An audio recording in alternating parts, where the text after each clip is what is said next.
제 인생이 부서지는 경험을 말씀드리겠습니다. 이건 너무 충격적이고 제 인생이 무너지는 듯 했습니다. 그건 단순한 시식이 아니었습니다.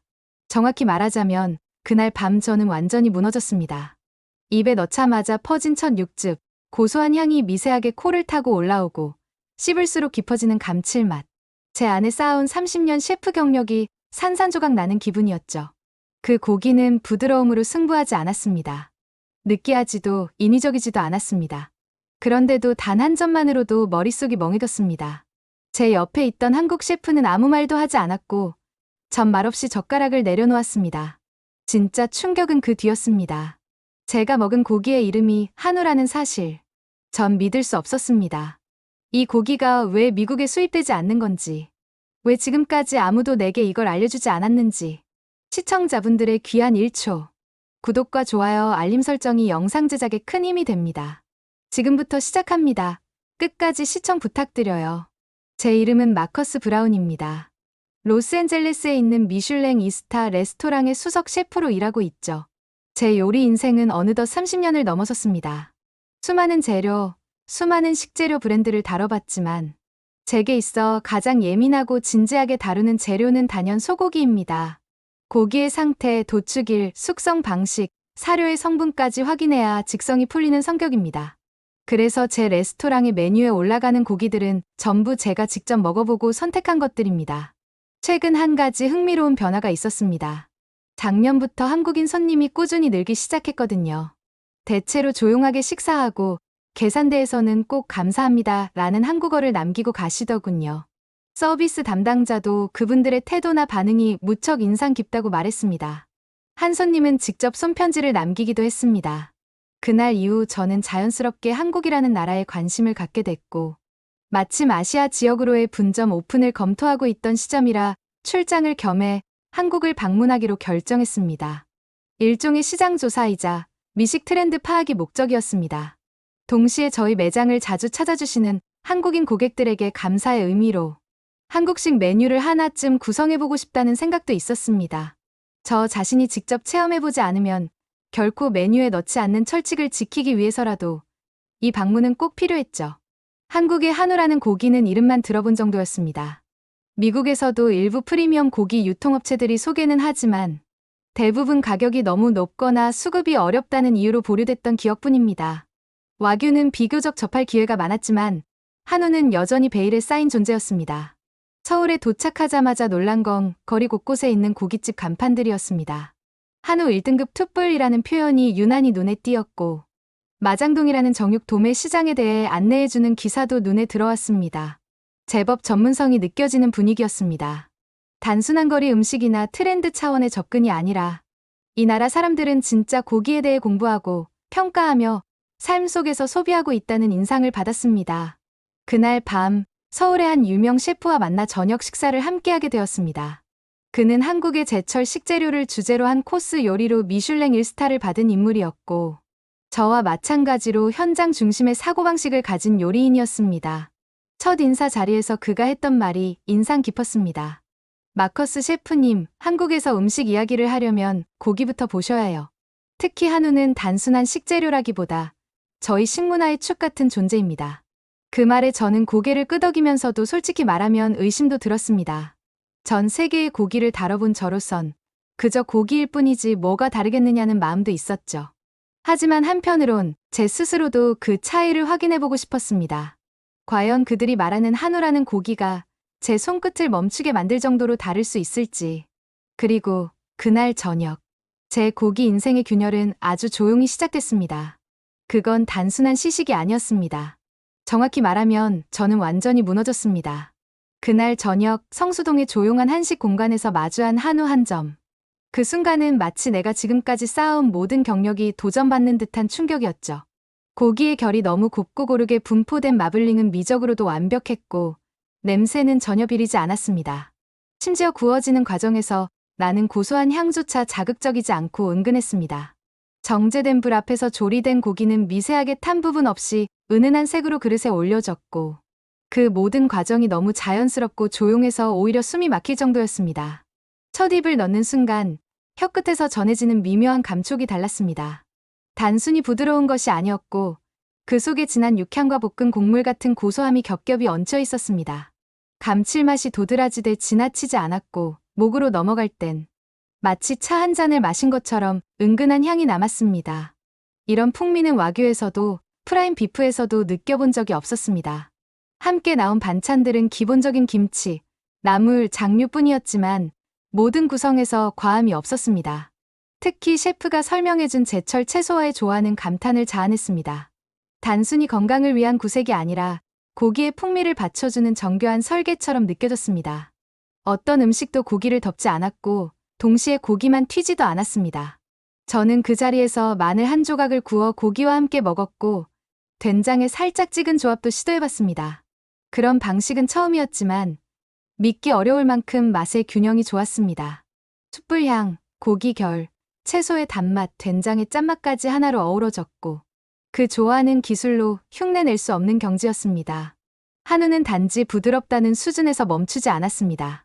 그것은 숙성, 유통, 조리, 식사 방식까지 포함한 시스템 전체가 만들어낸 결과물이라는 것을 저는 본능적으로 느꼈습니다. 이 고기에는 분명 수십 년간 이어진 철학과 손끝의 기술이 녹아 있었습니다. 식사를 마치고 자리에서 일어나는 순간까지도 저는 말을 아꼈습니다. 대신 셰프에게 정중하게 물었습니다. 혹시 이 고기 다른 나라 고기들과 비교할 수 있을까요? 그는 웃으며 대답했습니다. 마장동으로 가보시죠. 비교는 그곳에서 직접 하시는 게 좋겠습니다. 저는 그 순간 뭔가 커다란 일이 벌어질 것 같은 예감이 들었습니다. 마장동, 서울에서 정육과 고기 유통의 중심이라 불리는 곳. 사실 도착 전까지는 별 기대가 없었습니다. 하지만 막상 시장 안으로 들어서는 순간 저는 또 한 번 놀랐습니다. 그곳은 단순한 고깃집 골목이 아니었습니다. 각기 다른 냉장 시스템을 갖춘 정육점, 부위별로 분리한 전문 진열대, 농장 이름까지 표기된 라벨링. 이 정도면 미국에서도 흔치 않은 수준이었습니다. 함께 간 셰프가 조심스럽게 제안했습니다. 혹시 각국 고기를 블라인드 테스트해보실 생각 있으신가요? 저는 망설이지 않았습니다. 이왕 여기까지 온 거 직접 비교해보는 게 맞다고 생각했으니까요. 그렇게 우리는 미국산 프라임, 일본 와규, 호주산 블랙 앵거스, 그리고 한우까지 같은 숙성 조건, 동일한 조리 방식으로 총 4종류의 고기를 준비했습니다. 현장에서 고기를 준비한 마장동 사장님은 40년 경력의 장인이었습니다. 그는 고기 하나하나를 손질하면서 말했습니다. 이건 제가 말 안 하겠습니다. 드셔보시고 어디가 어디인지 맞춰보세요. 고기를 순서대로 구워 먹었습니다. 처음 것은 육향이 강했지만 지방이 과했고 두 번째는 식감은 좋았으나 여운이 짧았습니다. 세 번째는 균형이 있었지만 조금 평범했고 마지막 고기. 그 마지막 고기를 씹는 순간 저는 눈을 감았습니다. 입안에 고소함이 맴돌았고 씹을수록 점점 진해지는 감칠맛. 그건 분명 어젯밤 느꼈던 바로 그 맛이었습니다. 고기 하나의 여운이 이렇게 오래 남을 수 있다는 걸 처음 느꼈습니다. 몇 초 동안 침묵이 흘렀고 그 고요한 순간이 더 깊은 인상을 남겼습니다. 다른 고기들은 잊히기 쉬운 맛이었지만 마지막 한 점은 마치 음미한지 몇 분이 지난 후에도 입 안을 맴도는 듯했죠. 고기에서 진한 여운이란 건 단순히 맛이 강한 게 아니라 그 안에 복합적인 향과 질감이 얼마나 섬세하게 설계되어 있는가를 의미합니다. 저는 조용히 말했습니다. 이게 한우죠? 사장님이 웃었습니다. 맞습니다. 그거 한우 맞아요. 근데 오늘은 농장 이름까지 정확히 맞히시면 제가 저녁 대접하겠습니다. 그 농장은 어젯밤 식당 메뉴판에서 본 기억이 났습니다. 저는 망설이다 조심스럽게 말했습니다. 혹시 전남 영암? 그 순간 사장님은 웃음을 터뜨렸고 셰프는 박수를 쳤습니다. 그 자리는 단순한 블라인드 테스트가 아니었습니다. 그건 제가 수십 년 동안 쌓아온 기준이 완전히 무너지는 자리였습니다. 제게 고기란 그저 단백질의 한 형태였고 풍미는 사료와 숙성 방식으로 보완하는 것이라 생각해왔습니다. 하지만 한우를 경험하면서 깨달았습니다. 그건 단순한 고기가 아니라 하나의 작품이라는 거려. 한우는 기름지지 않으면서 고소하고 부드럽지만 물리지 않는다. 한우는 굽는 순간부터 풍미가 올라오고 씹을수록 단맛이 나는 고기다. 그동안 듣기만 했던 말들이 제 입 안에서 현실이 되어가고 있었습니다. 이건 단지 고기의 스펙을 말하는 게 아니라 문화의 깊이와 축적된 경험이 만들어낸 정수였습니다. 그날 이후 저는 제 레스토랑에서 쓰는 고기부터 다시 보기 시작했습니다. 비교를 통해 알게 된 것은 단순히 맛의 차이가 아니라 철학의 깊이였습니다. 한국은 고기를 잘 굽는 나라가 아니라 고기를 다루는 철학이 있는 나라였습니다. 미국으로 돌아가면 그 철학을 어떻게 풀어낼 수 있을까? 제 머릿속은 이미 새로운 고민으로 가득 찼습니다. 미국도 고기에 대한 관리가 엄격합니다. 도축일자, 냉장 온도, 유통 과정, 위생 시스템까지 정밀하게 관리되지 않으면 식당에서 사용될 수 없고, 특히 미슐랭 인증을 받은 레스토랑이라면 자체 기준은 더 까다롭습니다. 저 역시 수년간 철저하게 고기를 관리해왔고, 프라임 비프를 다룰 때는 도축장에서 직접 고기를 고르고 돌아온 적도 있을 정도였습니다. 유럽도 마찬가지입니다. 프랑스는 숙성 방식에 예민하고, 이탈리아는 사료와 토양에 따라 품질을 구분하죠. 일본은 와규에 대한 혈통 관리가 워낙 철저해서 한 마리의 출생부터 유통까지 모든 기록이 데이터 베이스화되어 있습니다. 그런 글로벌한 수준에서 봤을 때 저는 솔직히 한국의 고기 시스템에 대해서는 큰 기대를 하지 않았던 게 사실입니다. 하지만 제가 마주한 현실은 전혀 달랐습니다. 한국은 규모는 작지만 깊이는 훨씬 깊었습니다. 겉으로 보기엔 시스템도 작고 복잡해 보이지 않았지만 오히려 그 속에 사람이 있었어요. 데이터보다 감각이 먼저 움직이고 그 감각이 수십 년간 경험으로 이어진 구조였습니다. 예를 들어 마장동에서 만난 정육점 사장님은 도축일자를 넘어 농장의 기후, 사료, 심지어 그해 봄에 비가 얼마나 왔는지까지 알고 있었습니다. 단순한 정보가 아니라 맥락을 알고 있다는 건 고기 하나를 대하는 태도에서부터 완전히 다른 결과를 만든다는 걸 새삼 느꼈죠. 또한 한우의 등급 분류와 유통 과정도 놀라웠습니다. 단순히 지방의 양이나 근육의 두께를 기준으로 나누는 것이 아니라 그 고기의 결과, 풍미의 밀도까지 고려해 등급이 매겨진다고 했습니다. 이는 제가 지금까지 배워온 과학적 분류 기준을 뛰어넘는 굉장히 감각적인 판단이었습니다. 놀랍게도 그 감각은 고기 맛을 보면 그대로 증명됐습니다. 더 놀라웠던 건 소비자들의 기준이었습니다. 일반 손님조차 1이라는 등급이 단순한 숫자가 아니라 어떤 식감을 의미하고 어떤 방식으로 구워야 맛있는지를 알고 있다는 사실이었죠. 고기 하나를 둘러싼 이해도와 관심의 밀도가 미국보다 훨씬 높은 느낌이었습니다. 심지어 마트 진열대에서 고기를 고르던 어떤 중년 여성은 오늘은 구이보다 전고령이 낫겠어요. 기온이 내려가니까요 라고 말하며 손에 들린 고기 포장을 한 번 더 뒤집어 보았습니다. 그런 장면은 제게 신선한 충격이었습니다. 고기를 고르면서 날씨를 고려하는 소비자라니 미국에서도 보기 힘든 디테일한 감각이었습니다. 한국에서 고기를 잘 구운다는 이야기를 처음 들었을 땐 그저 요리 스킬 정도로 생각했습니다. 하지만 이제는 압니다. 그건 단순한 기술이 아니었습니다. 고기를 사는 사람, 손질하는 사람, 굽는 사람, 함께 먹는 사람. 이 모든 사람들이 한 방향을 향해 있다는 것. 그게 한국 고기의 진짜 맛을 만드는 힘이라는 거려. 저는 어느 순간부터 고기만이 아니라 그 고기를 둘러싼 사람들의 태도에 집중하고 있었습니다. 한국이 가진 힘은 결국 거기에 있었던 것 같습니다. 겉보기에 작고 단순해 보여도 그 속에는 수십 년간 축적된 감각과 정성이 흐르고 있었으니까요. 고기는 세계 어디에나 있습니다. 하지만 고기를 어떻게 다루느냐는 각 나라의 문화와 철학을 가장 진하게 드러내는 요소라는 걸 저는 이곳에서 처음 실감했습니다. 그리고 지금은 말할 수 있습니다. 저는 그 진심을 한우에서 봤고 그것이 이 나라의 미식이 세계에서 특별한 이유라는 걸 이제야 알게 되었습니다. 그 다음 일정은 마장동 시장에서의 블라인드 테스트를 넘어서는 경험이었습니다. 이번엔 정육점 사장님의 주선으로 특별한 실험을 하게 됐습니다. 각국의 대표 고기들을 동일 조건에서 다시 한번 비교해보자는 제안이었고 저로서는 더할 나위 없는 기회였죠. 미국산 프라임 비프, 일본 와규, 호주산 블랙 앵거스, 그리고 한국 한우. 4가지 고기를 동일 숙성일자, 동일 온도, 동일 방식으로 조리한 뒤 시식하는 겁니다. 한 점 한 점 입에 넣을 때마다 저는 아주 천천히 씹었습니다. 촉감, 조직감, 지방의 녹는 속도, 입안에서 퍼지는 향. 와규는 분명 부드러웠지만 너무 빠르게 사라졌습니다. 프라임 비프는 풍미가 강하나 끝맛이 짧았고 호주산은 근육결이 단단했지만 감칠맛이 부족했죠. 그리고 마지막 한우. 한우는 입안에서 천천히 녹아내렸습니다. 지방이 녹는 속도도 적당했고 근육 사이에 스며든 풍미가 씹을수록 퍼져나왔습니다. 놀라운 건 그 조화였습니다. 고기 자체의 맛도 뛰어났지만 잡맛이 전혀 없고 기름이 남지 않는 깔끔함. 오히려 고기를 다 먹은 후 입안이 더 깨끗해진 것 같은 느낌이었어요. 저는 그 자리에서 메모장을 꺼냈습니다. 한우 결이 살아있고 육즙은 절제됐으며 끝맛은 고요하게 퍼진다. 가장 정제된 단맛, 구조가 완벽함. 그날 적은 이 문장은 지금도 제 노트에 그대로 남아 있습니다. 고기만 먹은 게 아니었습니다. 곁들여 나온 된장, 채소, 김치, 그리고 숯불향까지 모든 것이 고기를 위해 존재하는 듯한 구조였어요. 그리고 그 각각이 자극적이지 않았습니다. 마치 고기를 돋보이게 해주는 오케스트라의 반주처럼 절대 나서지 않지만 없으면 안 되는 존재들이었죠. 시식이 끝난 뒤 사장님은 조용히 말했습니다.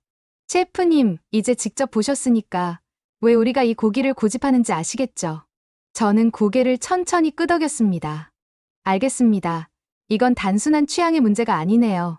이건 삶의 방식 자체입니다. 그날 저녁 숙소로 돌아가는 길. 저는 휴대폰 메모에 이렇게 적었습니다. 한우는 철학이다. 고기의 품질을 넘어 어떻게 고기를 대하고 무엇을 함께 내는지까지 포함한 구조다. 그리고 그 구조는 너무나 정갈하고 깊고 인간적이다. 제 인생에서 단 한 번만 고기를 추천할 수 있다면 이 고기를 이야기할 겁니다. 그 다음 날 저는 한국 체류 마지막 일정을 위해 다시 한번 레스토랑을 찾았습니다. 이번엔 손님으로서가 아니라 조리 라인과 서빙까지 모두 보는 날이었죠. 그곳의 시스템은 정말 정돈되어 있었습니다. 고기 숙성과 안은 철저하게 온도와 습도에 따라 분리되어 있었고 입고되는 고기의 QR코드를 통해 생산 이력부터 사료 성분까지 즉시 확인이 가능했습니다. 미국에서도 정교한 시스템은 많지만 이곳에서 제가 놀란 건 기계가 아니라 사람이 그 시스템을 움직이고 있다는 점이었습니다. 숙성고 담당자는 고기의 색 변화에 따라 회전 순서를 조정하고 셰프는 그날의 기온과 손님, 연령대까지 고려해 고기 굽는 시간을 미세하게 조절하더군요. 오늘 같은 날은 등심보단 채 끝이 더 좋습니다. 셰프는 말했습니다. 기온이 낮아져서 지방이 빨리 굳어요. 그러면 끝맛이 무거워지거든요. 그 말을 듣고 저는 다시 한번 놀랐습니다. 단순히 고기를 굽는 기술을 넘어서 날씨와 사람의 몸 상태까지 고려하는 그 섬세함. 이건 명백히 정신이었습니다. 고기 하나를 대하는 철학, 그리고 손님을 향한 배려. 그것이 한우라는 고기를 단순한 요리 이상의 것으로 만드는 원동력이었습니다. 한국에서의 마지막 날 아침, 저는 평소보다 일찍 눈을 떴습니다. 창밖은 흐렸고 약간의 빗방울이 떨어지고 있었습니다. 머릿속엔 여전히 지난 며칠 동안의 경험들이 정리되지 않은 채 흩어져 있었습니다. 하지만 감정은 분명했습니다. 제가 지금껏 경험했던 모든 고기, 모든 식문화는 이곳에서 다시 정의되고 있었습니다. 그날은 조용히 혼자서 한우 전문점을 다시 찾았습니다. 처음 방문했던 성수동의 그곳. 오전이라 손님은 거의 없었고 사장님이 저를 반갑게 맞아주었습니다. 돌아가기 전 마지막 식사입니까? 그 말에 저는 웃으며 고개를 끄덕였습니다. 이번엔 특별히 요청했습니다. 아무것도 곁들이지 않은 가장 기본적인 한우. 된장도 김치도 없이. 오직 고기 한 점만을 제대로 느껴보고 싶었습니다. 사장님은 조금 놀란 듯 했지만 곧 고개를 끄덕이며 준비에 들어갔습니다. 그리고 잠시 후 정성스럽게 구워진 한 점의 고기가 제 앞에 놓였습니다. 고기 한 점을 젓가락으로 집었을 때 저는 다시 긴장감을 느꼈습니다. 단지 맛이 아니라 제가 여기서 무엇을 배우고 가는가에 대한 마지막 확인 같았기 때문입니다. 조용히 입에 넣었고 씹는 순간 이미 답은 나와 있었습니다. 아무것도 곁들이지 않아도 이 고기는 스스로를 완성하고 있었습니다. 짠맛도 단맛도 기름맛도 강하지 않았지만 모든 감각이 균형을 이루고 있었습니다. 한 점을 천천히 삼킨 뒤 저는 잠시 눈을 감았습니다. 이 고기의 맛을 정확히 설명하려는 생각이 아니라 그 여운을 느끼기 위해서였습니다. 입안에 남은 고소함, 혀끝의 잔잔한 촉감, 목을 타고 내려간 감각의 기억. 그것은 단순한 풍미가 아니라 경험이었습니다. 그 순간 미국에서의 제 주방이 떠올랐습니다. 수많은 재료, 복잡한 조리법, 그리고 화려한 플레이팅. 그리고 그 모든 것들이 때로는 본질을 가리는 장식이 아니었을까 하는 생각이 들었습니다. 좋은 재료일수록 손이 덜 가는 법이란 말을 그제야 몸으로 이해하게 됐습니다. 고기를 다 먹고 나자 사장님이 차를 내주며 말했습니다. 셰프님, 돌아가셔도 이 맛 기억하실 거죠? 저는 컵을 들고 조용히 답했습니다. 이건 평생 잊을 수 없을 겁니다. 잠시 후 그는 말없이 한 장의 사진을 보여주었습니다. 정육점 내부의 한 구석 사장님의 아버지가 1980년대에 운영하던 첫 가게 사진이었습니다. 허름한 천막 아래에서 고기를 손질하던 모습. 그 옆에 적혀있던 문구가 인상 깊었습니다. 사람이 먹을 것이니 거짓 없이 정직하게. 저는 사진을 한참 들여다보다가 고개를 들었습니다. 그 말 한 줄이 제가 며칠간 느껴온 모든 것을 한 문장으로 정리해주고 있었습니다. 고기란 결국 사람의 것이고 그 진심이 담겨 있을 때 비로소 음식이 된다는 사실을요. 그날 오후 공항으로 가는 차 안에서 저는 다시 메모를 꺼냈습니다. 한우는 누군가를 배려하는 고기다. 먹는 이의 몸과 기분, 그날의 날씨, 그리고 함께하는 사람까지 생각하는 음식. 이건 단순한 요리 재료가 아니다. 이건 삶의 태도다. 그 글을 다 쓰고 난 뒤 저는 제 이메일 초안함을 열었습니다. 그리고 LA 본사 주방팀에 보낼 메일을 작성하기 시작했습니다. 다음 시즌의 메인 테마는 정직함과 균형이다. 복잡하지 않은 조합, 과하지 않은 조리, 중심은 고기 자체다. 한우는 수급이 어렵지만 이 고기의 철학을 우리 방식으로 재해석해보자. 보내기 버튼을 누른 뒤 저는 처음으로 한우를 먹은 날을 떠올렸습니다. 그리고 속으로 다시 중얼거렸죠. 이걸 몰랐더라면 나는 진짜 셰프가 아니었을지도 몰라. LA로 돌아온 첫날, 저는 주방의 불을 다시 켜면서도 어딘가 낯선 감정을 지울 수 없었습니다. 주방은 그대로였지만 제 시선은 달라져 있었습니다. 고기 창고에 들어섰을 때 저는 평소처럼 프라임 등급의 앵거스 비프를 꺼냈고 예전 같았으면 당연하듯 칼을 들었겠지만 그날은 한참을 가만히 바라봤습니다. 이 고기에는 분명 품질이 있지만 무언가 빠져 있었습니다. 그것이 철학이라는 걸 저는 이제 알 수 있었습니다. 손에 쥔 고기는 육질이 단단했고 냉장 상태도 훌륭했지만 이상하게도 그 고기를 자르고 싶은 마음이 쉽게 들지 않았습니다. 저는 과연 지금 이 고기를 예전처럼 익힐 수 있을까? 익힘의 온도를 정하고 굽기 시간을 조절하고 플레이팅을 마무리하면서 그 안에 어떤 철학도 담지 못한 채 그저 완성이라는 기준으로만 요리를 만들지는 않을까. 한우에서 느꼈던 그 정성과 겸손함이 제 손끝에서 빠져나가는 건 아닐까. 걱정이 들기 시작했습니다. 그날 회의에서는 새로운 시즌 메뉴에 대한 아이디어를 나눴습니다. 저는 팀에게 한국에서 경험한 이야기, 한우의 균형감과 조리 철학, 그리고 사람을 중심에 두는 문화에 대해 설명했습니다. 모두 고개를 끄덕였고 몇몇은 눈을 반짝였습니다. 그 고기, 우리도 한번 먹어볼 수 있을까요? 누군가 물었고 저는 미소 지으며 고개를 끄덕였습니다. 물론이죠. 단, 기대는 좀 낮추세요. 직접 먹어야 합니다. 한우는 수입이 어렵고 가격도 높습니다. 그래서 실제 고기를 들여오는 건 쉽지 않지만 저는 그 철학을 우리 방식으로 구현할 수 있다고 믿었습니다. 부위를 아끼고 익힘을 단순화하고 곁들이는 재료의 수를 줄이는 대신 깊이를 더하기. 그건 단지 모방이 아니라 진심을 담는 방식의 변화였습니다. 그 후 몇 주간 우리는 한우의 본질을 어떻게 표현할지 매일 회의하고 실험했습니다. 기존의 스테이크 소스를 줄이고 간결한 구성 안에서 고기 본연의 맛을 살리는 데 집중했습니다. 파트너 농장에서 받은 최상급 비프를 다양한 방식으로 숙성해보며 어느 지점에서 가장 풍미가 조화를 이루는지를 수없이 확인했습니다. 조리 시간 30초 차이에 따라 맛이 변했고 플레이팅을 바꿀 때마다 느껴지는 감정도 달라졌습니다. 드디어 새로운 한우 정신을 반영한 메뉴가 완성됐습니다. 이름은 조용한 고기, 잡음 없는 조리, 설명을 붙이지 않는 플레이팅. 손님에게는 그저 구운 고기로 소개되지만 그 한 점에는 한국에서 배운 모든 것이 녹아 있었습니다. 고기 위에 올려진 무슨 한 조각, 소금 한 핀치, 그리고 온도에 따라 따로 관리된 그릇의 열기까지. 말은 없었지만 그 모든 구성에는 분명한 의미가 있었습니다. 오픈 첫날, 한 한국인 손님이 예약 없이 식당을 찾아왔습니다. 그는 식사 후 조용히 저를 불렀고 한마디 했습니다. 고기에서 정성이 느껴졌습니다. 그 말에 저는 고개를 깊이 숙였습니다. 제게는 그보다 더한 찬사가 없었습니다. 밤늦게 주방 정리를 마치고 홀에 나와 불 꺼진 테이블을 바라보다가 문득 한국에서 마지막으로 들었던 문구가 떠올랐습니다. 사람이 먹을 것이니 거짓 없이 정직하게. 지금의 저는 그 문장의 의미를 압니다. 그리고 이제부터 제가 하는 모든 요리, 그 중심에는 항상 그 문장이 함께할 것입니다. 한우는 단순한 고기가 아니었습니다.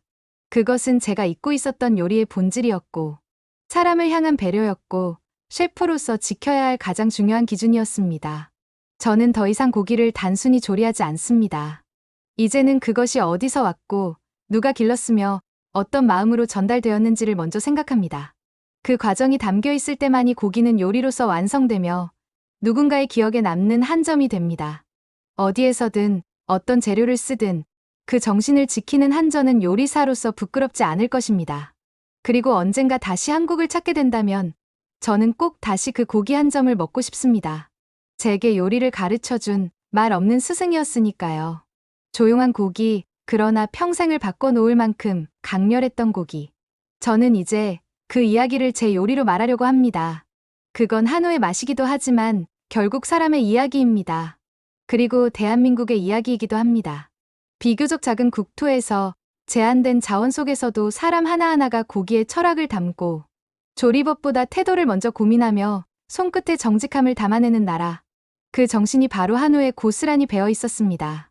세계가 자랑하는 고기가 많지만 고기 한 점에 국가의 미식, 정신이 이토록 또렷하게 새겨진 경우는 드뭅니다. 한국은 그걸 해냈습니다. 조용하지만 깊게, 천천히 그러나 확실하게. 저는 그 고기 한 점에서 대한민국이라는 나라의 품격을 느꼈습니다. 그리고 이제 그 나라를 존경합니다. 어디에서 요리를 하든 어떤 재료를 만나든 제 마음속 가장 깊은 기준은 이제 한 점의 고기, 그리고 한 나라의 진심입니다. 그 이름은 대한민국입니다. 구독자 여러분의 댓글과 감상은 또 다른 감동의 시작이 됩니다. 다음 영상도 기대된다면 구독과 알림 설정 잊지 마세요. 감동 한 송이는 매일 아침 당신의 하루에 따뜻한 이야기를 더합니다.